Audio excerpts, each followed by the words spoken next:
Chapter 37. The Reaper Whose Name is Death. Matthew, Matthew, what is the matter? Matthew, are you sick? It was Marilla who spoke, alarm in every jerky word. Anne came through the hall, her hands full of white narcissus. It was long before Anne could love the sight or odor of white narcissus again.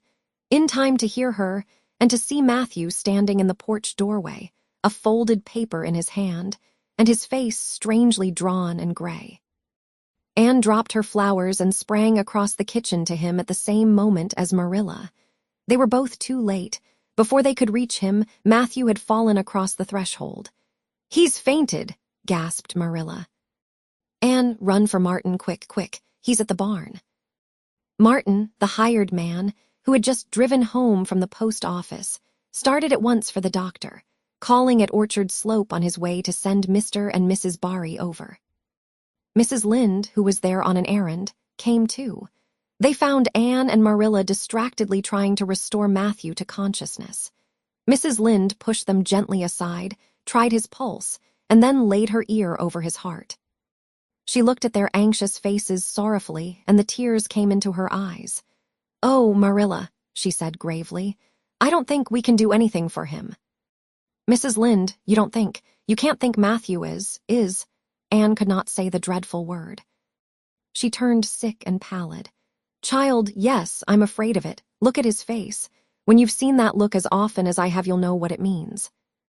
Anne looked at the still face, and there beheld the seal of the Great Presence. When the doctor came, he said that death had been instantaneous and probably painless, caused in all likelihood by some sudden shock. The secret of the shock was discovered to be in the paper Matthew had held, and which Martin had brought from the office that morning. It contained an account of the failure of the Abbey Bank. The news spread quickly through Avonlea, and all day friends and neighbors thronged Green Gables and came and went on errands of kindness for the dead and living. For the first time shy, quiet Matthew Cuthbert was a person of central importance. The white majesty of death had fallen on him and set him apart as one crowned. When the calm night came softly down over Green Gables, the old house was hushed and tranquil. In the parlor lay Matthew Cuthbert in his coffin, his long gray hair framing his placid face, on which there was a little kindly smile, as if he but slept, dreaming pleasant dreams. There were flowers about him, sweet old-fashioned flowers which his mother had planted in the homestead garden in her bridal days, and for which Matthew had always had a secret, wordless love. Anne had gathered them and brought them to him, her anguished, tearless eyes burning in her white face. It was the last thing she could do for him. The Barrys and Mrs. Lynde stayed with them that night. Diana, going to the east gable, where Anne was standing at her window, said gently, "Anne, dear, would you like to have me sleep with you tonight?" "Thank you, Diana." Anne looked earnestly into her friend's face. "I think you won't misunderstand me when I say I want to be alone. I'm not afraid. I haven't been alone 1 minute since it happened, and I want to be. I want to be quite silent and quiet and try to realize it. I can't realize it. Half the time it seems to me that Matthew can't be dead, and the other half it seems as if he must have been dead for a long time, and I've had this horrible dull ache ever since." Diana did not quite understand. Marilla's impassioned grief, breaking all the bounds of natural reserve and lifelong habit in its stormy rush, she could comprehend better than Anne's tearless agony. But she went away kindly, leaving Anne alone to keep her first vigil with sorrow. Anne hoped that the tears would come in solitude. It seemed to her a terrible thing that she could not shed a tear for Matthew, whom she had loved so much, and who had been so kind to her, Matthew who had walked with her last evening at sunset, and was now lying in the dim room below with that awful peace on his brow. But no tears came at first, even when she knelt by her window in the darkness and prayed, looking up to the stars beyond the hills. No tears, only the same horrible dull ache of misery that kept on aching until she fell asleep, worn out with the day's pain and excitement. In the night she awakened, with the stillness and the darkness about her, and the recollection of the day came over her like a wave of sorrow. She could see Matthew's face smiling at her as he had smiled when they parted at the gate that last evening. She could hear his voice saying, my girl that I'm proud of." Then the tears came and Anne wept her heart out. Marilla heard her and crept in to comfort her.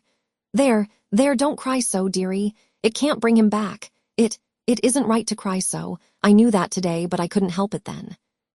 He'd always been such a good, kind brother to me, but God knows best. Oh, just let me cry, Marilla, sobbed Anne. The tears don't hurt me like that ache did. Stay here for a little while with me and keep your arm round me so. I couldn't have Diana stay. She's good and kind and sweet, but it's not her sorrow. She's outside of it and she couldn't come close enough to my heart to help me. It's our sorrow, yours and mine. Oh, Marilla, what will we do without him? We've got each other, Anne. I don't know what I'd do if you weren't here, if you'd never come. Oh, Anne, I know I've been kind of strict and harsh with you maybe, but you mustn't think I didn't love you as well as Matthew did for all that. I want to tell you now when I can. It's never been easy for me to say things out of my heart, but at times like this it's easier. I love you as dear as if you were my own flesh and blood, and you've been my joy and comfort ever since you came to Green Gables. 2 days afterwards, they carried Matthew Cuthbert over his homestead threshold, and away from the fields he had tilled, and the orchards he had loved, and the trees he had planted. And then Avonlea settled back to its usual placidity, and even at Green Gables affairs slipped into their old groove and work was done, and duties fulfilled with regularity as before, although always with the aching sense of loss in all familiar things. Anne, new to grief, thought it almost sad that it could be so, that they could go on in the old way without Matthew. She felt something like shame and remorse when she discovered that the sunrises behind the firs and the pale pink buds opening in the garden gave her the old inrush of gladness when she saw them, that Diana's visits were pleasant to her, and that Diana's merry words and ways moved her to laughter and smiles, that, in brief, the beautiful world of blossom and love and friendship had lost none of its power to please her fancy and thrill her heart. That life still called to her with many insistent voices. It seems like disloyalty to Matthew, somehow, to find pleasure in these things now that he has gone, she said wistfully to Mrs. Allen one evening when they were together in the manse garden. I miss him so much, all the time, and yet, Mrs. Allen, the world and life seem very beautiful and interesting to me for all. Today Diana said something funny, and I found myself laughing. I thought when it happened I could never laugh again. And it somehow seems as if I oughtn't to. When Matthew was here, he liked to hear you laugh, and he liked to know that you found pleasure in the pleasant things around you, said Mrs. Allen gently. He is just away now, and he likes to know it just the same. I am sure we should not shut our hearts against the healing influences that nature offers us, but I can understand your feeling. I think we all experience the same thing. We resent the thought that anything can please us when someone we love is no longer here to share the pleasure with us, and we almost feel as if we were unfaithful to our sorrow when we find our interest in life returning to us. I was down to the graveyard to plant a rose bush on Matthew's grave this afternoon, said Anne dreamily. I took a slip of the little white Scotch rose bush his mother brought out from Scotland long ago. Matthew always liked those roses the best. They were so small and sweet on their thorny stems.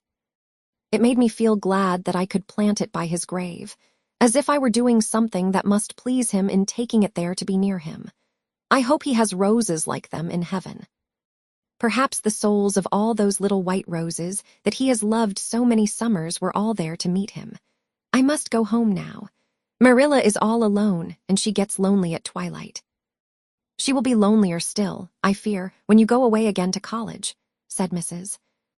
Allen. Anne did not reply. She said good night and went slowly back to Green Gables. Marilla was sitting on the front doorsteps, and Anne sat down beside her.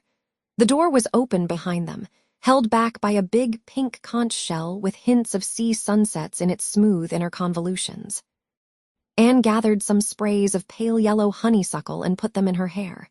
She liked the delicious hint of fragrance, as some aerial benediction, above her every time she moved. Dr. Spencer was here while you were away, Marilla said. He says that the specialist will be in town tomorrow, and he insists that I must go in and have my eyes examined. I suppose I'd better go and have it over. I'll be more than thankful if the man can give me the right kind of glasses to suit my eyes.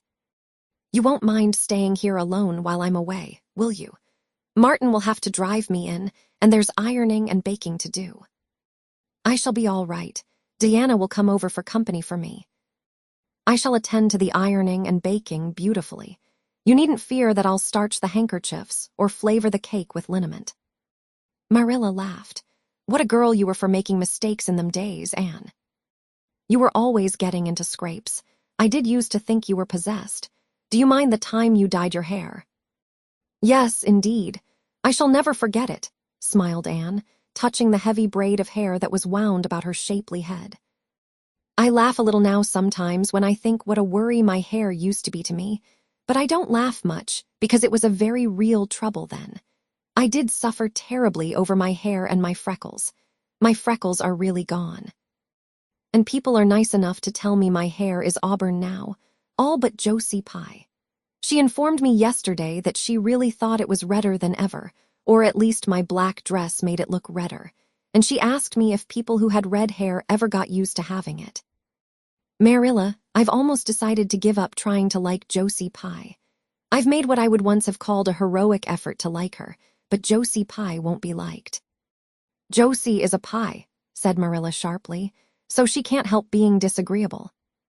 I suppose people of that kind serve some useful purpose in society, but I must say I don't know what it is any more than I know the use of thistles. Is Josie going to teach?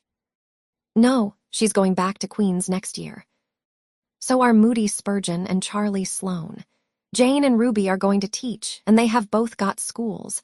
Jane at Newbridge and Ruby at some place up west. Gilbert Blythe is going to teach too, isn't he? Yes, briefly.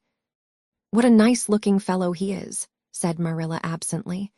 I saw him in church last Sunday, and he seemed so tall and manly. He looks a lot like his father did at the same age. John Blythe was a nice boy. We used to be real good friends. He and I people called him my beau. Anne looked up with swift interest. Oh, Marilla, and what happened? Why didn't you? We had a quarrel. I wouldn't forgive him when he asked me to. I meant to after a while, but I was sulky and angry and I wanted to punish him first. He never came back. The Blythes were almighty independent, but I always felt rather sorry. I've always kind of wished I'd forgiven him when I had the chance. So you've had a bit of romance in your life, too, said Anne softly. Yes, I suppose you might call it that. You wouldn't think so to look at me, would you? But you never can tell about people from their outsides. Everybody has forgot about me and John. I'd forgotten myself, but it all came back to me when I saw Gilbert last Sunday.